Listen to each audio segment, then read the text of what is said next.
BC రిజర్వేషన్ల case కోసము 1000 కళ్ళు పెట్టుకొని హైకోర్టు తరఫున చూస్తుంటే ఎందుకు మరి ఎలక్షన్ కమిషన్ హడావిడిగా నోటిఫికేషన్ ఇచ్చుకొని నామినేషన్ యాక్సెప్ట్ చేయడం, ఇప్పుడు క్యాన్సిల్ చేయడం? 42 డేస్ వరకు ఈ ఎన్నికల ప్రక్రియ అనేది లోకల్ బాడీ ఎలక్షన్స్ అనేవి ఆగిపోయాయి. ఇది క్లియర్. బీసీల ఓట్ల కోసమేనా మొత్తం కలిపి 6 వారాలు కేసు. ఇప్పుడు అంటే హైకోర్టు ఏం చెప్పిందో మీరు న్యూస్లో చూడడం తప్ప అది మీకు అర్థం కాదు, నాకు అర్థం కాదు. ఇది మన భాషలో మీకు నాకు సామాన్యుడికి అర్థమయ్యే భాషలో ఈ విషయం నేను మీకు చెప్తున్నాను. మీరు వినండి, చర్చించండి. తీర్మార్ మల్లన్న గారు విమర్శిస్తారు, ఒకదానికి ఒకటి ముడేసుకుంటున్నట్టు మీకు బీసీ బిడ్డల భవిష్యత్తుతో ఆడుకోవడానికి ఇదంతా. మరి ఇది అడ్వకేట్ జనరల్ ఆఫ్ తెలంగాణ గారికి తెలియదంటారా? ఇంత ఘోరంగా వెన్నుపోటు పొడుస్తుందా ప్రభుత్వము? చాలా ఘోరమైన అన్యాయం జరిగింది. ఆ లెక్కలు ఏవైతే ఉన్నాయో అది మీరు అసెంబ్లీలో పెట్టలేదు, అది చర్చించలేదు. ఏం చేస్తుందో మీకు అర్థం కావడానికి సామాన్యుడు చైతన్యం అయినప్పుడు ప్రభుత్వాలు సైతం కదలాలి, తప్పదు. అది ప్రభుత్వం దేనికి కూడా జవాబు ఇవ్వలేదు. పెట్టిన నామినేషన్లు అన్ని క్యాన్సల్. హైకోర్టు వేసిన కొన్ని ప్రశ్నలకి మన అడ్వకేట్ జనరల్ గారు కూడా జవాబు ఇవ్వలేకపోయారు. ఇంప్లీడ్ అంటే జై హింద్, జై భారత్. వెల్కమ్ టు యువశక్తి గర్జన. నేను మీ అరుణ్ రామ్జా. ఈరోజు మనం చూసుకుంటే రాష్ట్ర ప్రభుత్వము బీసీ బిడ్డలకు అందరికీ వెన్నుపోటు పొడిచినట్టుగా ఉంది. ఈ లోకల్ బాడీ ఎలక్షన్ల కోసం పెట్టిన వలన ఇది దేనికోసం చేశారో అర్థం కాదు, కానీ బీసీలకు మాత్రం చాలా ఘోరమైన అన్యాయం జరిగింది. ఈ బీసీ రిజర్వేషన్ ఏదైతే ఉందో మొదటి నుంచి అందరూ కాంగ్రెస్ ప్రభుత్వం మీద అనుమానంతో ఉన్నారు. వాళ్ళు పెట్టిన బీసీ కమిషన్ కానివ్వండి, లేదంటే సోషో ఎకనామిక్ సెన్సెక్స్ కానివ్వండి, అంటే ఇంటింటికి వెళ్ళి ఆ నంబర్స్ ఏవైతే కలెక్ట్ చేసారో అదన్న కానివ్వండి, అప్పటి నుంచి అడుగు అడుగున విమర్శనే. ఎక్కడ చూసుకున్నా అంటే మేధావులు కాదు, సామాన్యుడు కూడా ప్రశ్నించే పరిస్థితి ఉంది ప్రభుత్వానికి. మరి ప్రభుత్వం దేనికి కూడా జవాబు ఇవ్వలేదు. నిన్న మనం చూసుకుంటే తెలంగాణ హైకోర్టు మొట్టికాయలు వేసింది రాష్ట్ర ప్రభుత్వానికి, అడ్వకేట్ జనరల్ ఏ సుదర్శన్ రెడ్డి గారిని. కొన్ని ప్రశ్నలు హైకోర్టు వేసిన కొన్ని ప్రశ్నలకి మన అడ్వకేట్ జనరల్ గారు కూడా జవాబు ఇవ్వలేకపోయారు. బీసీ బిడ్డల భవిష్యత్తుతో ఆడుకోవడానికి ఇదంతా. మీరు గెలవడానికి, మీరు రాజకీయం చేయడానికి బీసీ బిడ్డలను ఇంత ఘోరంగా వెన్నుపోటు పొడుస్తుందా ప్రభుత్వము? మీకు తెలియదా ఈ జీవో మీరు తీసుకొచ్చినప్పుడు ఈ జీవో తేవద్దు, ఆ బిల్లు ఏదైతే ఉందో అది గవర్నర్ చేతిలో ఉందని చెప్పి మీకు తెలీదా? మరి జీవో నంబర్ 9 తీసుకొచ్చినప్పుడు రాష్ట్ర ప్రభుత్వానికి తెలియదా అది 50% ఏదైతే ఉందో అది దాటుతుంది రిజర్వేషన్ అని చెప్పి? మరి ఏదైతే మీరు ఈ కమిషన్ బీసీ కమిషన్ తెచ్చిన ఆ లెక్కలు ఏవైతే ఉన్నాయో అది మీరు అసెంబ్లీలో పెట్టలేదు, అది చర్చించలేదు. అది మీరు దాన్ని సీక్రెట్ గా పెడితే అది మరి కోర్టు కానీ జనాలు కానీ అడుగుతారని తెలియదా ప్రభుత్వానికి? మరి నిజంగానే తీర్మార్ మల్లన్న గారు విమర్శిస్తున్నట్టు కాంగ్రెస్ కేబినెట్ లో ఉన్న కొన్ని అగ్రకులాల వల్ల ప్లాన్ అయింది. ఇది ఏదైనా కావచ్చు మిత్రులు, కానీ బీసీ బిడ్డలకు మాత్రం చాలా అన్యాయం జరిగిందని మనం అనుకోవాలి. ఒకసారి మనం ప్రభుత్వం చేసిన కొన్ని అంటే ఈ చూస్తే ఒక్కొక్కసారి అనిపిస్తుంది అంత ప్రీ ప్లాన్ ఏమో అనిపిస్తుంది. ఒకసారి మిత్రులారా దీన్ని స్టెప్ బై స్టెప్ అంటే ఒకదానికి ఒకటి ముడేసుకుంటున్నట్టు మీకు అర్థమయ్యేటట్టు ఒకసారి ఎక్స్ప్లెయిన్ చేస్తున్నా చూడండి. అంటే ఇదంతా చేయడానికి మీరు చైతన్యం కావాలి, మీరు ప్రశ్నించే తత్వం రావాలి అని చెప్పి నేను మొదటి నుంచి చెప్తున్నాను. ఈ ఛానల్ మొదలు పెట్టడానికి కారణం కూడా అదే. గ్రామంలో పల్లెలో మీ మిత్రులందరూ కానివ్వండి, ప్రతి ఒక్కరికి చైతన్యం రావాలి. ప్రభుత్వంలో ఏం జరుగుతుంది, ప్రభుత్వం ఏం చేస్తుందో మీకు అర్థం కావడానికే నా శ్రమంతా. కాబట్టి మిత్రులారా మీకు వీలైనంత మట్టు అందరూ షేర్ చేయండి, సబ్స్క్రైబ్ చేయండి, మీకు ఇదంతా క్లారిటీగా అర్థమవుతుంది. మరి హైకోర్టు ప్రభుత్వాన్ని స్ట్రైట్ ఒకటే క్వశ్చన్ అడిగింది. ఎప్పుడైతే మీరు ఇంట్రడ్యూస్ చేసిన బిల్లు, ఆ బిల్లు గవర్నర్ దగ్గర పెండింగ్ ఉంది రాజ్భవన్ లో, మరి దాన్ని మీరు ఎగ్జిక్యూటివ్ ఆర్డర్స్ తీసుకొచ్చి దాన్ని ఎట్లా చట్టం చేస్తారు అని అడిగింది. మరి చాలా మంది మనం చూస్తే చాలా మంది తెలిసిన వాళ్ళు కూడా మరి మభ్య పెట్టడానిక మరి దేనికి అంటున్నారో తెలియదు. మరి అది 3 నెలలు అయిపోయింది కదా, అది బిల్లు లెక్క తీసుకోవాలి కదా, అది బిల్లు లెక్క కన్సిడర్ చేయాలి కదా అని చెప్పి సుప్రీంకోర్టు ఇంత ముందు చెప్పింది కదా అని చెప్తున్నారు.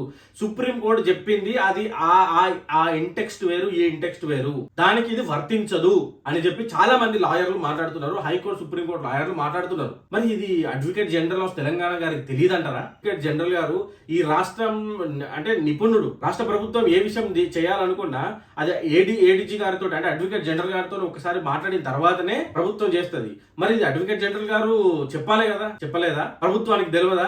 మరి మనం ఇంకొక విషయం చూసుకుంటే చాలా ముఖ్యమైనది. ఇది చాలా విచిత్రంగా అనిపిస్తుంది నాకైతే. మరి 42% రిజర్వేషన్ బీసీలకు ఇస్తున్నాము, కట్టే కొట్టి తెచ్చే అయిపోయి 42% రిజర్వేషన్ బీసీలోకి ఇస్తున్నామని చెప్పారు. ఆ బీసీలో మనకు తెలుసు దాంట్లో కొన్ని సబ్ క్యాస్ట్లు ఉన్నాయి. బీసీఏ, బీసీబీ, బీసీడీ అని చాలా కొన్ని వర్గాలు ఉన్నాయి దాంట్లో. మరి ఈ వర్గాలన్నింటినీ సమానంగా ఎట్లా లెక్క పెడతారు? అసలు నాకు అర్థం కాదు. అంటే ప్రభుత్వానికి విషయం తెలియదా? అంటే ఒక ఒక ఒక కేటగిరీ ఆఫ్ క్యాస్ట్ ఉన్నప్పుడు దాంట్లో చిన్నోళ్ళు ఉంటారు, పెద్దోళ్ళు ఉంటారు, అసలు కొంతమంది ఎడ్యుకేటెడ్ ఉంటాడు, ఇల్లిటరేట్ ఉంటాడు. అంటే వాళ్ళని ఏ విధంగా వాళ్ళని హెల్ప్ చేయాలో చూడాల్సిన బాధ్యత ప్రభుత్వానిది. మరి ప్రభుత్వం ఎందుకు ఈ నాటకం ఆడుతుంది? బీసీల ఓట్ల కోసమేనా? అంటే ఇది ఓట్ల డ్రామానా? అంటే వాళ్ళ మనోభావాలను ఇంత ఘోరంగా దెబ్బతీయాలా? అంటే హైకోర్టు కూడా ఇదే విషయం అడిగింది. ఈ 42% రిజర్వేషన్ ఏదైతే మీరు ఇస్తున్నారో అది మరి ఎందుకు అది దాని సబ్ క్యాస్ట్ లాగా డివైడ్ చేయలేదు? అంటే బీసీ బీలకి ఇది, బీసీ సీలకి ఇది, బీసీ డీలకి ఇది అని చెప్పి ఎందుకు చెప్పలేదు? అంటే బీసీలతో ఇంత నిర్లక్ష్యమా? సామాన్యుడు చైతన్యం అయినప్పుడు ప్రభుత్వాలు సైతం కదలాలి, తప్పదు. హైకోర్టు ఇప్పుడు చెప్పిన విషయాన్ని, అంటే ప్రస్తుతం జరుగుతున్న విషయాన్ని మనం చూసుకుంటే మొత్తం కలిపి 6 వారాలు కేసు ఇప్పుడు పోస్ట్పోన్ అయిపోయింది. అంటే ఇప్పుడు ప్రస్తుతం వచ్చిన నోటిఫికేషన్, షెడ్యూల్ అంతా క్యాన్సల్, పెట్టిన నామినేషన్లు అన్ని క్యాన్సల్, జెడ్పీటీసీ, ఎంపీటీసీ వీళ్ళ నామినేషన్లు అన్ని చల్లవు. ఇంకా అది మళ్ళీ వచ్చినప్పుడు చూద్దాం. కానీ 42 డేస్ వరకు ఈ ఎన్నికల ప్రక్రియ అనేది, లోకల్ బాడీ ఎలక్షన్స్ అనేవి ఆగిపోయాయి. ఇది క్లియర్. అంటే ఈ 4 వారాలు, అంటే రాబోయే 4 వారాలు గవర్నమెంట్కి ఈ 4 వారాలు కౌంటర్ ఫైల్ చేయండి అని చెప్పి ప్రభుత్వానికి కోర్టు సమయం ఇచ్చింది. దాని తర్వాత ఉన్న 2 వారాలు రిప్లై కౌంటర్ ఫైల్ చేయాలని చెప్పి ఈ పిటిషనర్ ఎవరైతే ఉన్నారో వారికి కూడా చెప్పింది. అంటే మొత్తం కలుపుకొని ఒక 6 వారాలు, అంటే 42 డేస్. అంటే ఈ తెలంగాణ మొత్తంలో ఇప్పుడు జరుగుతున్న విషయం అంతా ఈ బీసీ రిజర్వేషన్ చుట్టూనే తిరుగుతుంది. మరి రాష్ట్ర ఎన్నికల కమిషన్ కి విషయం తెలీదా? సూటిగా ఒకటే విషయం, ఎవరు చెబితే ఎలక్షన్ కమిషన్ నడుస్తుంది ఈ రోజు తెలీదా? మరి మీరు నోటిఫికేషన్ ఇస్తే జనాలు గందరగోళం అవుతుంది, ఈ కయాస్ అంతా మీరు చేసిందని చెప్పి రాష్ట్ర ఎన్నికల కమిషనర్ గారికి తెలియదా? మరి తెలంగాణ వ్యాప్తంగా ఈ బీసీ రిజర్వేషన్ల కేసు కోసము 1000 కళ్ళు పెట్టుకొని హైకోర్టు తరఫున చూస్తుంటే ఎందుకు మరి ఎలక్షన్ కమిషన్ హడావిడిగా నోటిఫికేషన్ ఇచ్చుకొని నామినేషన్ యాక్సెప్ట్ చేయడము, ఇప్పుడు క్యాన్సిల్ చేయడము? అంటే ఇదంతా చూస్తుంటే మరి ప్రతి బీసీ బిడ్డ దీన్ని అర్థం చేసుకోవాలి. ఇదంతా చూస్తుంటే సర్కస్ లెక్క అనిపిస్తుంది. ఈ కేసులో చాలా మంది పిటిషనర్స్ ఈ పిటిషన్ పెట్టిరు, దీని మీద అంటే వార ఒపీనియన్స్ తోటి పిటిషన్ కి కేసు పెట్టిరు. వీళ్ళందరినీ ఇంప్లీడ్ చేస్తూ ఈ కేసులో ఇంప్లీడ్ అంటే ఈ ఏదైతే ఒకటే టాపిక్ మీద కేసు నడుస్తుందో వివిధ, అంటే వేరే వాళ్ళు కూడా అదే టాపిక్ మీద కేసు పెడితే వాళ్ళందరినీ కలుపుకొని ఒకటేసారి చర్చిస్తే దాన్ని ఇంప్లీడ్ అంటారు. దగ్గర చాలా మంది మాట్లాడుతున్నారు 100కి పైగానే వచ్చినాయని చెప్తున్నారు. కానీ మనకు తెలిసిన ఇన్ఫర్మేషన్ అయితే ఒక 30 పిటిషనర్స్ అని ఇంప్లీడ్ చేయడం జరిగింది ఈ బీసీ రిజర్వేషన్ 42% రిజర్వేషన్ కేసులో. GO number 9 గంగపాలైంది. సెప్టెంబర్ 9న రిలీజ్ చేసిన ఎలక్షన్ షెడ్యూల్ సైతము గంగపాలైంది. హైకోర్టు ఈ 2 విషయాలని స్టే విధిస్తూ మనకి చెప్పింది, మనందరికీ తెలిసిన విషయం. అంటే ప్రభుత్వం చేసిన కొన్ని మిస్టేక్స్ అంటే సామాన్యుడిగా మీకు నాకు మనందరికి అర్థం కావాలి. అంటే హైకోర్టు ఏం చెప్పిందో మీరు న్యూస్లో చూడడం తప్ప అది మీకు అర్థం కాదు, నాకు అర్థం కాదు. ఇది మన భాషలో మీకు నాకు ఒక సామాన్యుడికి అర్థమయ్యే భాషలో ఈ విషయాన్ని మీకు చెప్తున్నాను. మీరు వినండి, చర్చించండి.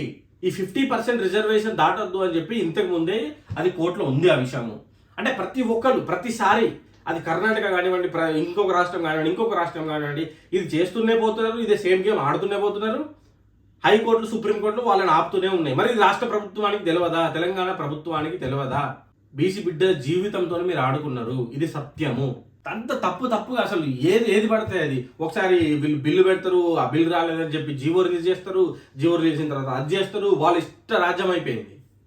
ఒక్క ప్రొసీజర్ లేదు. ఇంకా ఆ 42% రిజర్వేషన్ ఏదైతే ఉందో మన అందరూ తెలిసిందే, అది బీసీలకు 42% అని చెప్పి డైరెక్ట్గా చెప్పారు. అరే సబ్ క్యాస్ట్ చేయండి అబ్బా, దాంట్లో లేరా? దాంట్లో పేదలు ఉన్నారు, దాంట్లో ఇంకా చాలా కింది స్థాయిలో ఉన్న మనుషులు ఉన్నారు, వాళ్ళకి సపరేట్గా చేయండి, వాళ్ళకి ఇవ్వండి, వాళ్ళకి న్యాయం జరిగేలాగా చూడండి. ఇంకోటి ఈ ట్రిపుల్ టెస్ట్ అయితే మొత్తం తుంగలో కొక్కిరు. అసలు ఆ ట్రిపుల్ టెస్ట్ గురించి మాట్లాడలేదు, ఆ ట్రిపుల్ టెస్ట్ గురించి అసలు ఆలోచించడమే లేదు. మరి ఇంత విచిత్రమైన ఈ సిచ్యువేషన్ లో నిన్న బట్టి విక్రమార్క గారు, డిప్యూటీ సీఎం గారు మీడియా ముందుకు వచ్చి అటు బీజేపీని, ఇటు బీఆర్ఎస్ ని, అటు కేటీఆర్ ని, ఇటు రామచంద్రరావు గారిని అందరినీ విమర్శించడం తప్ప వారు ఒక్క జవాబు కూడా డైరెక్ట్ గా మాట్లాడలేదు.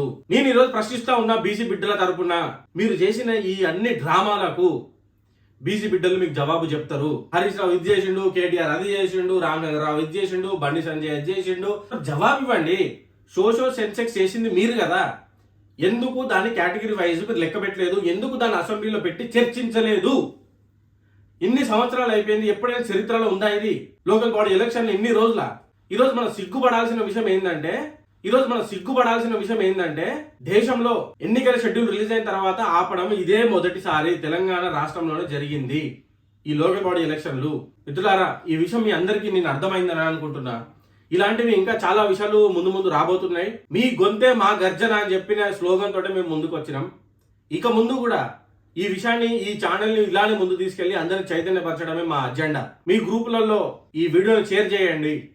దీని గురించి మీరు చర్చించండి. మీరు చర్చిస్తేనే మీకు చైతన్యం వస్తుంది. చైతన్యం వస్తేనే ప్రశ్నించే తత్వం వస్తుంది. ఈ యూట్యూబ్ ఛానల్ని సబ్స్క్రైబ్ చేయడం మాత్రం మానుకోకండి. ఈ యూట్యూబ్ ఛానల్ సబ్స్క్రైబ్ చేయండి. యువశక్తి గర్జన అరుణ్ రామ్జా అని చెప్పి వాట్సాప్ ఛానల్ ఉంది. ఆ వాట్సాప్ గ్రూప్ లో జాయిన్ కండి. మరి మనకి ఇన్స్టాగ్రామ్ కూడా ఉంది, దాన్ని కూడా ఫాలో కండి. ఎందుకంటే నేను తీసుకొచ్చే విషయము మీకు అర్థమయ్యే భాషలో, చాలా స్పష్టంగా మీకు అర్థమయ్యే భాషలో తీసుకొచ్చాను. జై హింద్, జై భారత్.